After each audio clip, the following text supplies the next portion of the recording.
बहुत सी चीजों को एफर्ट से प्राप्त करते हैं। हमें गाड़ी लेनी हो, हमें पैसा चाहिए, घर बनाना हो तो पैसा चाहिए, शादी करनी हो तो पैसा चाहिए, लेकिन स्वयं को जानने के लिए हमें कुछ भी आवश्यकता नहीं है, केवल समर्पण। सहज होकर बैठ जाएं, बिल्कुल सहज, एक अज्ञानी छोटे बच्चे की तरह।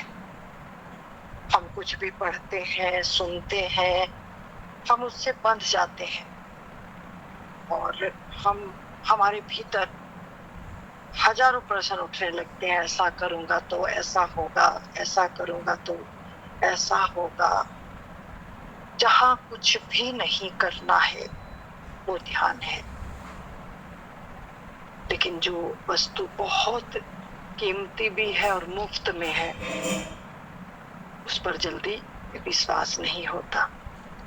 विश्वास इसलिए नहीं होता क्योंकि हम ऐसे बाजार में रह रहे हैं जहां बिना मोल दिए कुछ भी नहीं मिलता, और हमारे मन को वह आदत इतनी कठिन हो गई है, हमें वो बात समझनी कि जो बिल्कुल मुफ्त में है वही मैं हूँ, और उसी का संदेश सभी संत दे रहे हैं। वो स्वाद पृथ्वी पर ऐसा है कि उसके जैसा स्वाद आपने इस जीवन में नहीं चखा है। इसलिए आप भीतर कभी सुनने में, कभी आंख बंद कर देखने में, कभी गुरु की बात से चिपकने में, आप किसी ना किसी जरिए उस बात को पकड़ना चाहते हैं कि मुझे वो बात समझ आ जाए जो सतगुरु कहते हैं या अनंत संत कहते हैं। लेकिन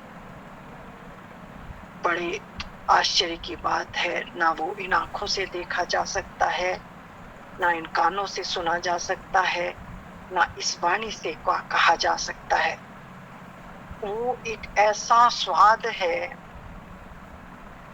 जिसने जाना वो वही उसमें ही खो गया और लीन हो गया। और जिस दिन उसने उस स्वाद को जाना, इस पृथ्वी के सारे स्वाद बेमाने हो गए। वो संत हो गया, अनंता हो गया, फैल गया पूरी प्रकृति, पूरी सृष्टि में, क्योंकि वह अनंत का विस्तार है, वो परमात्मा है। परमात्मा के सिवाय इस पृथ्वी पर कुछ है ही नहीं। लेकिन इस बात को समझने के लिए हमें जन्म जन्म लग जाते हैं। कितने जन्मों से हम, अनंत जन्मों से, पेड़ में, पौधे में, पशु में, पक्षी में, सब में विचरण करते हुए हम मनुष्य जन्म मिला है। और मनुष्य जन्म का केवल और केवल एक ही उद्देश्य है, स्वयं को जानना। मैं कौन हूँ, कहाँ से आया हूँ और कहाँ जाऊंगा। जब हमें थोड़ी सी पीड़ाएं होती हैं तो हम परमात्मा और भगवान को याद करते हैं। यदि हमारे अकॉर्डिंग सभी कुछ सही चलता है तो हम इस संसार में मस्ती और आनंद ले रहते हैं कि सब ऐसे ही चलता रहेगा। लेकिन एक क्षण में ही जीवन का तख्ता पलट जाता है।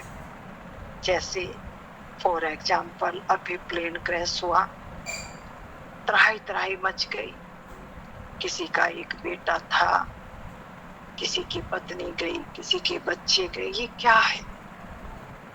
जब ये रहस्य हमारी समझ में आता है, यहाँ इस पृथ्वी पर अकारण कोई घटना नहीं घटती, हम अफसोस करते हैं कि अरे ये कैसे हो गया, टेक्निकल खराबी थी, पायलट ने ऐसा किया।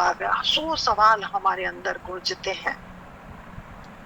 लेकिन जिस दिन हमारे भीतर वो सवाल हल होता है कि मैं कौन हूँ, तब हम उस अवस्था में प्रवेश करते हैं कि यहाँ कर्म के कारण सभी घटनाएं घट रही हैं।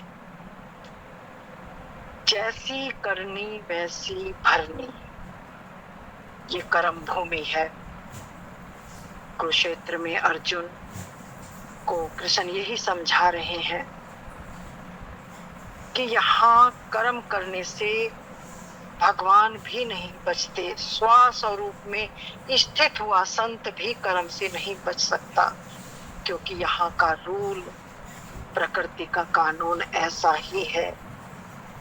और हम यहाँ आए हैं तो किसी ना किसी कारण से हम यहाँ आए हैं, और जैसे हमने कर्म किए हुए हैं उसी के अनुसार हमें कर्म भोगने हैं। और जैसे हमारी जहाँ जिस स्थिति में मृत्यु लिखी हुई है, हम एक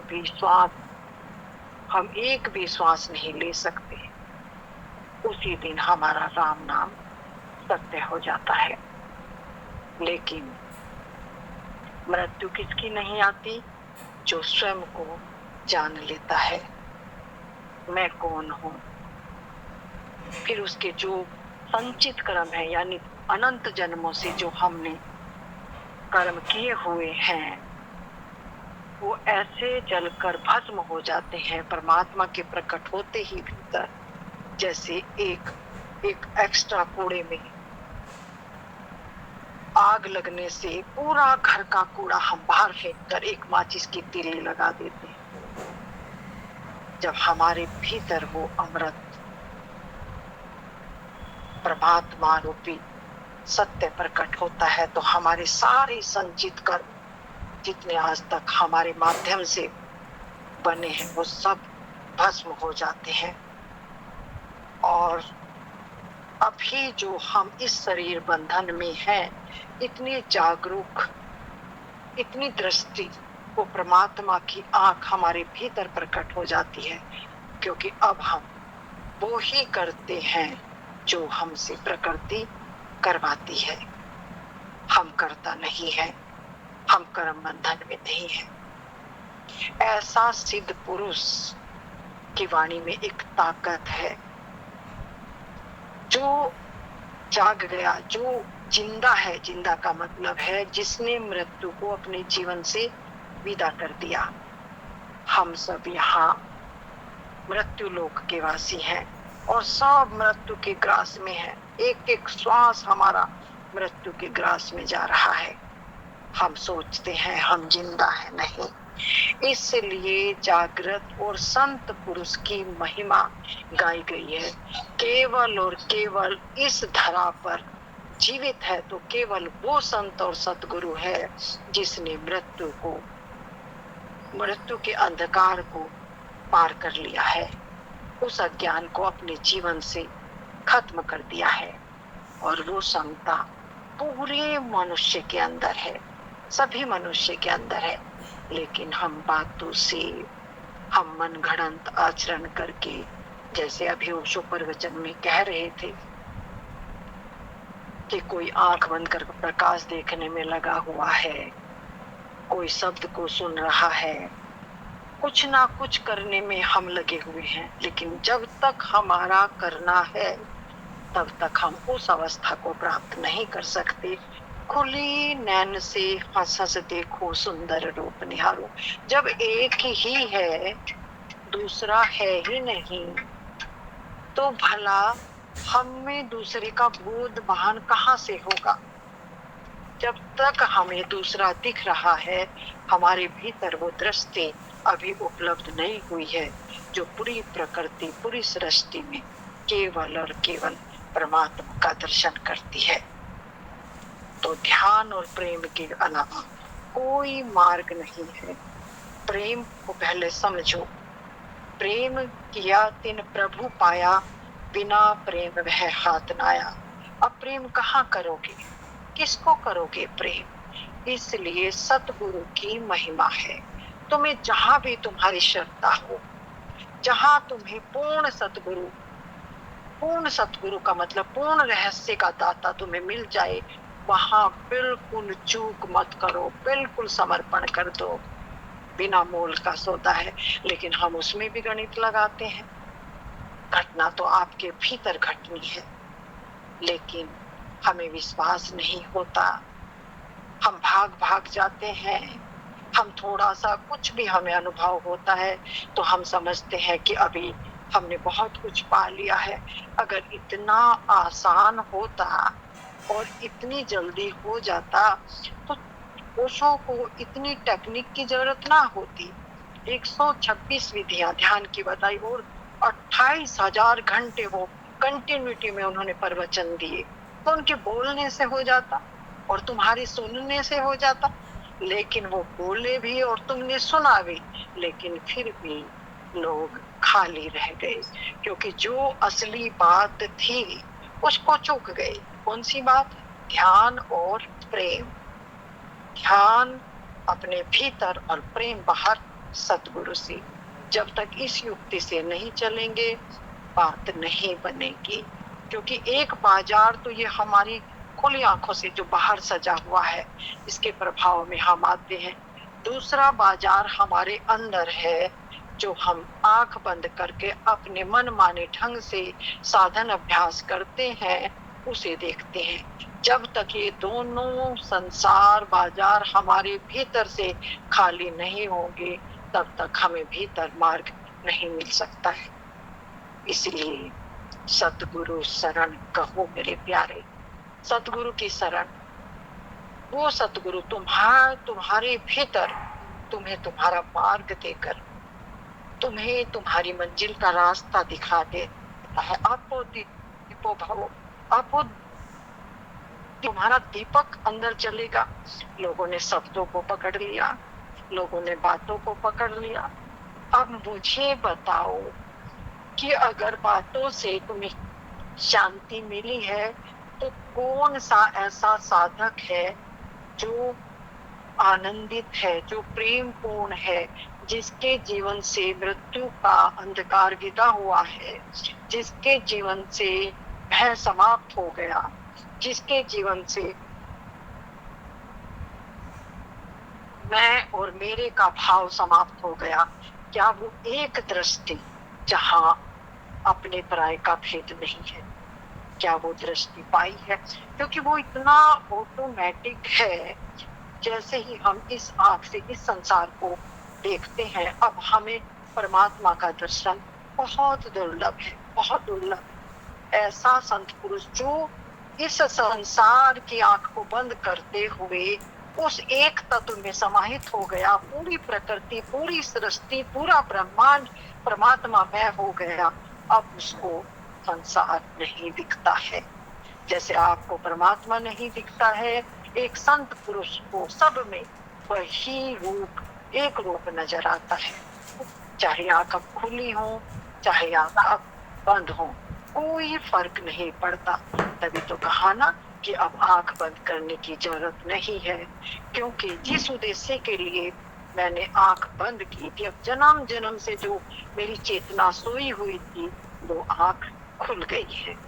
अब जिधर देखती हूँ उधर तू ही तू है, तेरे सिवाय कोई दूसरा है ही नहीं। जब तक ये द्वंद है, मैं मेरे का भाव रहेगा, तो ध्यान प्रेम के अलावा कोई मार्ग ना हुआ है और ना कभी होगा।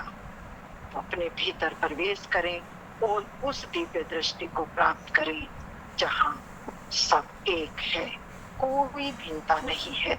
मुझ में और तुझ में कोई भेद नहीं है, जहाँ गुरु और शिष्य मिलकर एक हो जाते हैं। और बड़े बड़े भ्रमित में सुनती हूँ, पहले गुरु को भी छोड़ना पड़ता है। अरे भाई, पहले गुरु को पकड़ो तो सही, तुम छोड़ने की बात पहले से करते हो।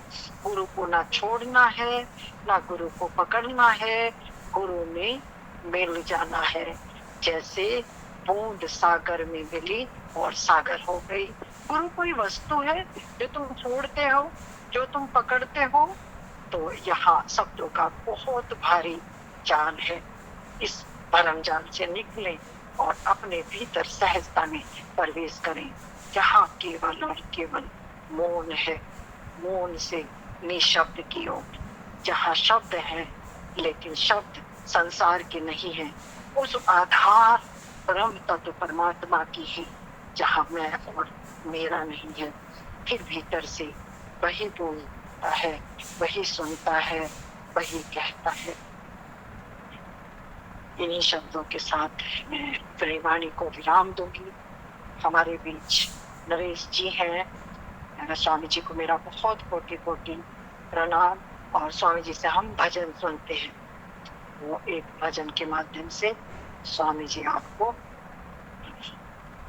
भजन सुनाएंगे और आप बड़े प्रेम से, बड़े ध्यान से आप आनंद लेंगे सभी मित्र। फिर कुछ भजन के माध्यम से कुछ भाव बनेगा तो फिर कहूंगी। स्वामी जी प्लीज आप कोई भी भजन जो भी आपको अच्छा लगे। मैं एक भजन सुनाना चाहता हूँ। अरे वाह जी वाह, प्लीज। न बजिया वैद क्या जाने, मुझे दिल की बीमारी है। न बजिया वैद क्या जाने, मुझे दिल की बीमारी है। न बजिया वैद क्या जाने, मुझे दिल की बीमारी है। न बजिया वैद क्या जाने,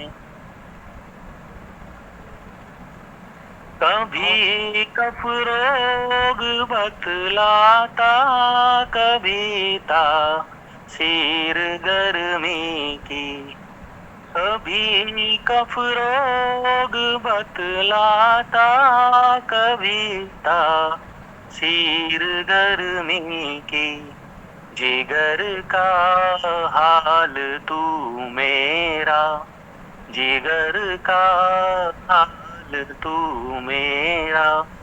नहीं जाने अनाड़ी है, न बजिया वैद क्या जाने, मुझे दिल की बीमारी है। न बजिया वैद क्या जाने, असर करती नहीं कोई दवाई की मियाँ तेरी। असर करती नहीं कोई दवाई की मियाँ तेरी। न मन में चैन है तन की, खबर सारी विसारी है। न बजिया वैद क्या जाने, मुझे दिल की बीमारी है। न बजिया वैद क्या जाने, गुरु की मोहनी सूरत बसी दिल बीच में मेरे। गुरु की मोहनी सूरत बसी दिल बीच में मेरे। ना मन में चैन है तन की, खबर सारी विसारी है।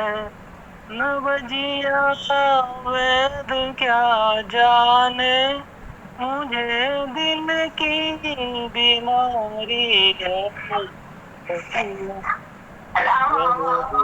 क्या जाने मुझे दिल की बीमारी है।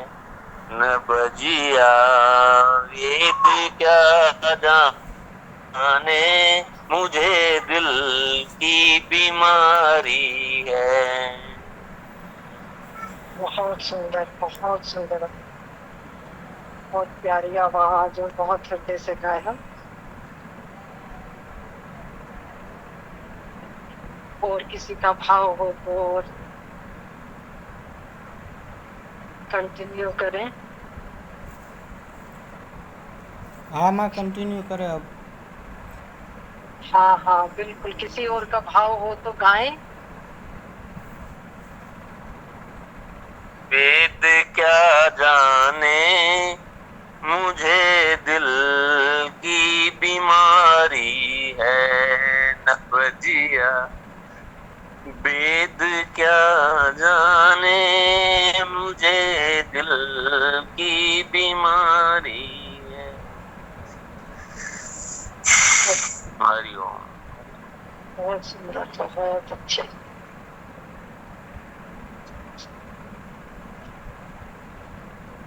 इंदु जी गाएंगे? इंदु जी आए हैं, बड़ा अच्छा गाते हैं इंदु जी भी। माँ प्रणाम, गले से गाया ही नहीं जा रहा माँ। अच्छा, गला खराब है? मालूम नहीं माँ क्या हो गया, मेरा गले से गाया ही नहीं जाता। इतनी खांसी रहती है ना तो गला गाया मन में रह जाती है गाने की, खाली गा ही नहीं पा रही। कृपा करो माँ। बहुत अच्छा गाते थे, आपका कई बार सुना है मैंने, आपका बहुत अच्छा गाया था आपने एक बार। नहीं, फिर भी बैठ गया हूँ, बहुत गाना चाहती हूँ लेकिन गला नहीं खुल रहा है माँ। चलो चलो, खुलेगा खुलेगा, कोई नहीं। हरिशंकर गाएंगे कुछ? राधा स्वामी माता जी। राधा स्वामी, राधा स्वामी गाओ, सुनाओ सबको। इतना इतना गाना लिखते हो, इतनी पोस्ट करते हो, अब गाओ। बाबा की खाली पोस्ट करते रहता हूँ। अमित साहब तो बहुत इतना बेहतरीन सुनाए कि आनंद आ गया। हाँ, बहुत सुंदर गाया, बहुत ही सुंदर। है फिल्मी गाना पर एकदम दिल से जोड़ के गाए।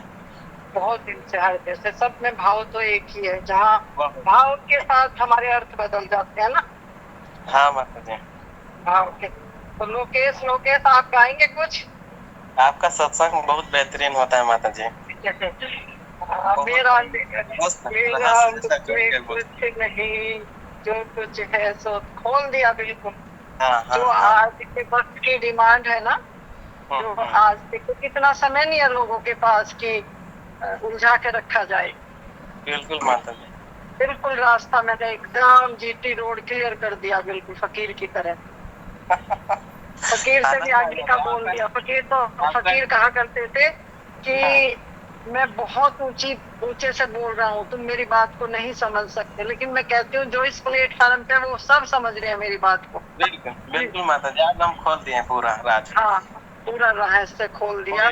और ये काबिल है बिल्कुल, जो मैं कहती हूँ कि मुझे अधिकारी मिले हैं, ऐसे ऐसे मुझे ये गुलदस्ते मिले हैं, परमात्मा के फूल मिले हैं कि इस सत्संग के अधिकारी हैं ये लोग। तभी तो इतना ऊंचा सत्संग है। मैं ये कहती हूँ कि अब ये आखिरी सत्संग चल रहा है मेरा। बिल्कुल माता जी। इससे आगे का सत्संग नहीं है, और बस। बहुत अच्छा सत्संग देते हैं माता जी, दिल आनंद आ जाता है।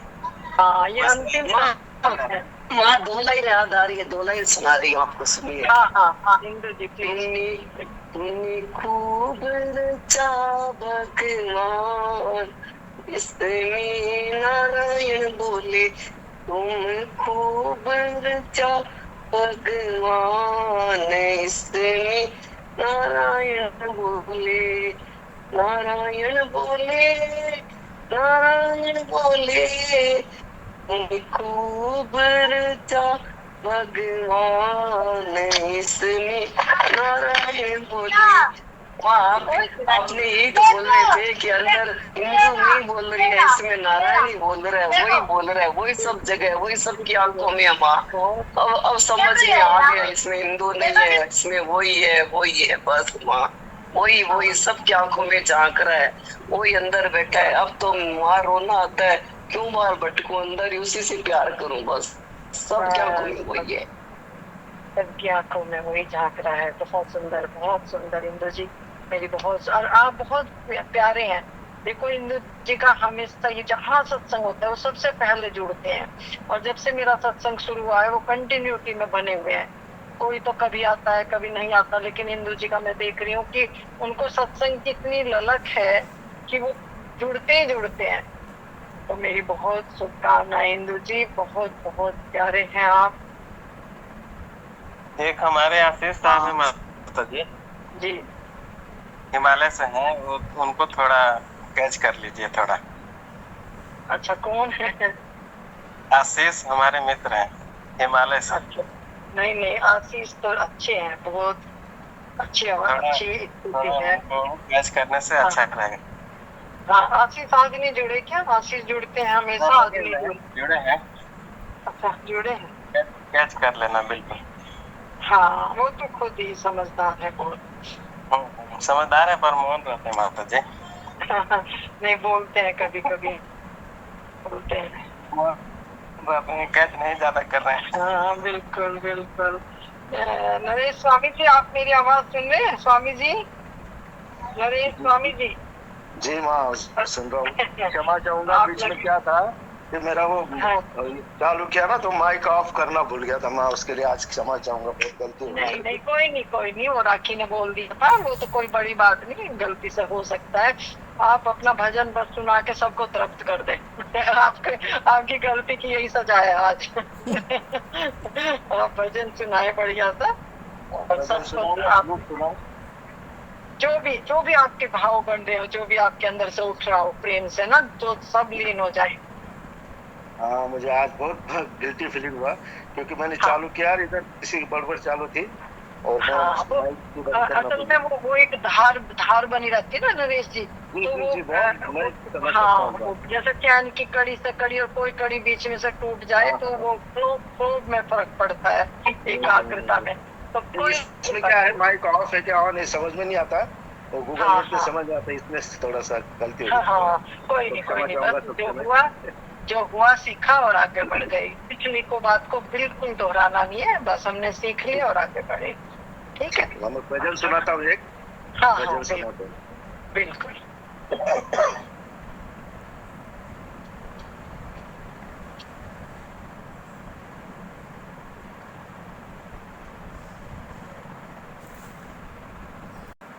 लगा ले प्रेम ईश्वर से, अगर तू मोक्ष चाहता है। लगा ले प्रेम ईश्वर से, अगर तू मोक्ष चाहता है।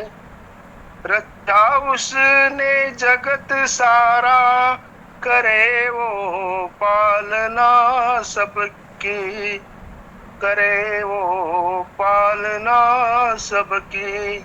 वही मालिक है दुनिया का, पिता माता विधाता है। लगा ले प्रेम ईश्वर से, अगर तू मोक्ष चाहता है। नहीं पाताल के अंदर, नहीं आकाश के ऊपर, नहीं आकाश के ऊपर, सदा वो पास है तेरे। कहाँ ढूंढन को जाता है। लगा ले प्रेम ईश्वर से, अगर तू मोक्ष चाहता है। करो जप तपन भारी, रहो जाकर सदा वन में। करो जप तपन भारी, रहो जाकर सदा वन में। बिना सतगुरु की संगत के, नहीं वो दिल में आता है। बिना सतगुरु